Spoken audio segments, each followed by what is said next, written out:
books in all of human history.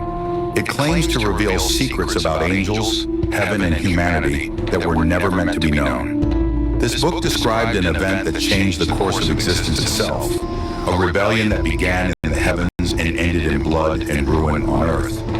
According to this ancient text, there were once 200 angels assigned by God to watch over humanity. They were called the Watchers. Their duty was to observe, guide, and protect without interference.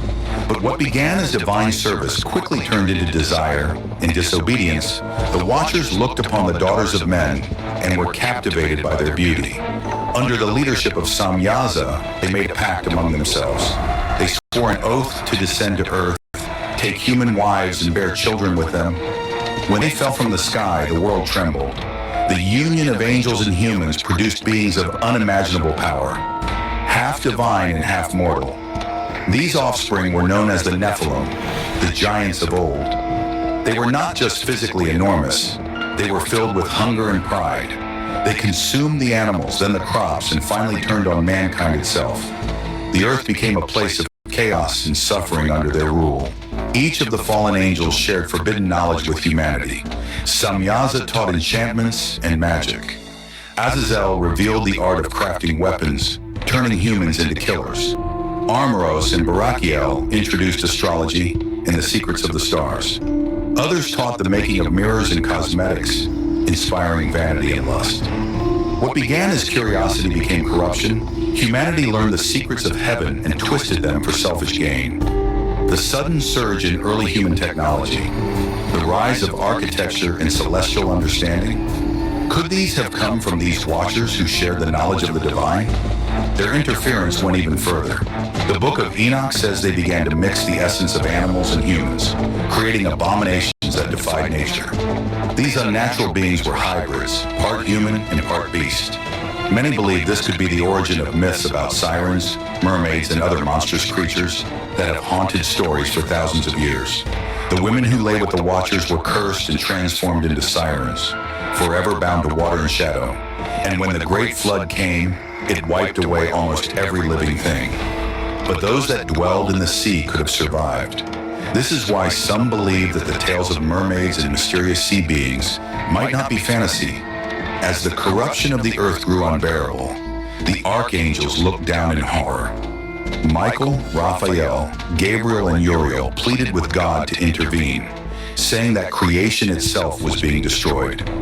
In response, God commanded the heavens to strike. Raphael was sent to bind Azazel in darkness until the day of judgment. Michael was ordered to punish Samyaza and the Watchers who had betrayed their oath. They were imprisoned beneath the mountains, cut off from heaven forever.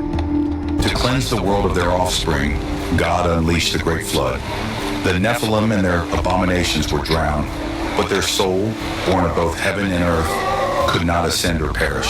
According to the Book of Enoch, their spirits became trapped between worlds, cursed to wander as demons. This is where the origin of demonic spirits may lie. The restless souls of the Nephilim still haunting the earth. The Book of Enoch was once widely known.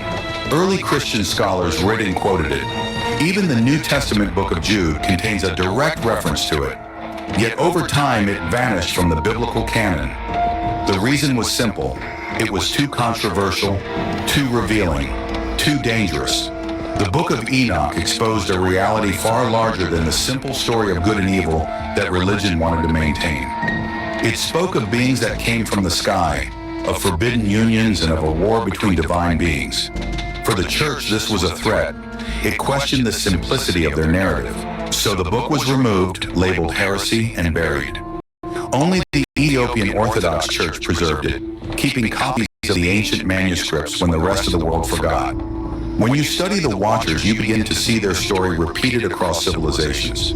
The Greeks spoke of gods who came down from Olympus to lie with mortal women. The Sumerians told tales of sky beings called the Anunnaki, who taught humanity the secrets of the stars. The Egyptians worshipped deities with the heads of animals and the knowledge of heaven. Across every culture, there is a pattern. The same story told with different names. Could the Watchers be the common source behind all of them? Some believe they were not just fallen angels, but beings from beyond the stars. Visitors mistaken for gods. Whether myth metaphor, or forbidden truth, the story of the Watchers is unlike any other. It challenges what we know about creation, heaven, and humanity. It asks if the knowledge we pride ourselves on was ever truly ours. And it reminds us that power, once misused, always comes with a price. The Book of Enoch remains one of the most suppressed and misunderstood texts in existence.